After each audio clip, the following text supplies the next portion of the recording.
Pernah tak anda tengok satu lukisan tapi rasa macam ia hidup dan bergerak-gerak?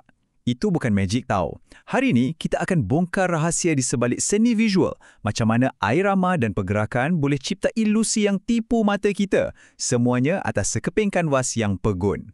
Jadi inilah persoalan besar kita. Macam mana imej yang tak bergerak langsung boleh nampak seolah-olah ia tengah bergerak? Jawapannya bukan sihir, tapi satu prinsip rekaan yang memang genius. Jom kita fahamkan sama-sama.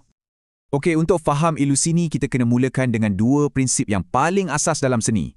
Jom kita masuk bahagian satu, ilusi yang bergerak. Okey, jom kita pecahkan benda ni. Sebelah kiri kita ada irama. Anggaplah ini sebagai puncanya.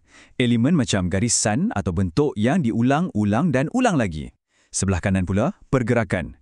Nah, inilah kesan daripada irama tadi. Rasa aksi yang kita dapat. Senang cerita, irama tu alat, pergerakan tu pula hasil yang kita rasa.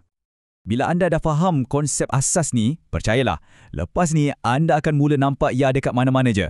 Jom kita teruskan ke bahagian 2, kita akan definisikan irama dan pergerakan ni dengan lebih mendalam lagi. Sebenarnya, alam semula jadi inilah artis yang paling hebat. Cuba fikirkan, alunan ombak di laut, pergerakan ubur-ubur yang sangat berirama tu, ataupun jejak yang angsa tinggalkan atas air. Semuanya guna pengulangan untuk cipta rasa aliran dan kehidupan. Cantik kan? Dan kita sebagai manusia, kita pinjam idea yang sama. Tengok je aliran tangga yang berpusar tu atau garisan yang berulang-ulang pada bangunan, malah corak pada kain batik pun. Semua ni direka khas untuk suntik tenaga dan buatkan ia nampak lebih menarik. Okey, kita dah tengok contoh-contoh di sekeliling kita. Sekarang, mari kita fahamkan macam mana artis pula sengaja gunakan benda ni dalam karya mereka. Kita masuk bahagian 3, irama di sekeliling kita. Jadi, kenapa artis nak susah-susah buat semua ni? Tujuannya mudah je. Nak jadikan karya seni tu rasa lebih dinamik, lebih bertenaga dan lebih hidup. Dari lukisan zaman dulu sampailah ke komik aksi, prinsip inilah yang bagi nyawa pada setiap karya. Bayangkan ini macam kotak alatan seorang artis. Mereka boleh main dengan garisan beralun untuk pimpin mata kita ikut arah tertentu atau ulang bentuk yang sama tapi dengan ubah sikit-sikit. Warna pun boleh disusun berselang-seli untuk cipta satu rentak visual. Dan bila semua teknik ini diguna sampai ke tahap ekstrim, kita akan dapat sesuatu yang dipanggil seni op. Apa tu seni op? Okey, ia adalah satu gaya seni yang memang sengaja direka untuk tipu mata kita.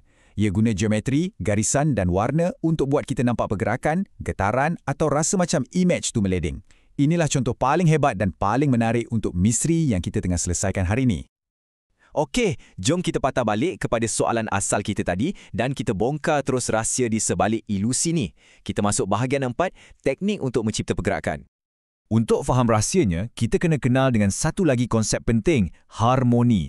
Harmoni ni senang cerita adalah gam yang menyatukan semua elemen tadi. Ia pastikan semua pengulangan tu nampak kemas, teratur dan disengajakan, bukannya berselerak. Dan slide inilah rumusan segalanya. Tengok betul-betul. Langkah 1, pengulangan elemen yang teratur akan cipta irama. Langkah 2, irama yang konsisten tu pula akan wujudkan rasa harmoni. Dan akhir sekali, langkah 3, harmoni inilah yang satukan semua benda dan hasilkan kesan dinamik. Nampak tak kaitan dia? Ia satu proses logik yang hasilkan karya seni yang bertenaga. Jadi inilah dia jawapannya. Seni op ni berfungsi dengan mencipta satu ketegangan visual yang buatkan otak kita keliru dan akhirnya kita nampak pergerakan yang sebenarnya tak wujud pun. Ia memanipulasi persepsi kita dengan sangat bijak guna prinsip irama dan harmoni yang kita baru je belajar. So, jelaslah kan? Ia bukan magic tapi satu aplikasi prinsip rekaan yang sangat pintar. Kita dah sampai di bahagian terakhir, bahagian 5, rahsia di sebalik ilusi. Sekarang anda dah tahu rahasianya. Soalan saya untuk anda, agak-agak ilusi apa lagi yang anda boleh jumpa dalam dunia sekeliling anda setiap hari? Cuba perhatikan betul-betul lepas ni. Anda mungkin akan terkejut dengan apa yang anda bakal temui.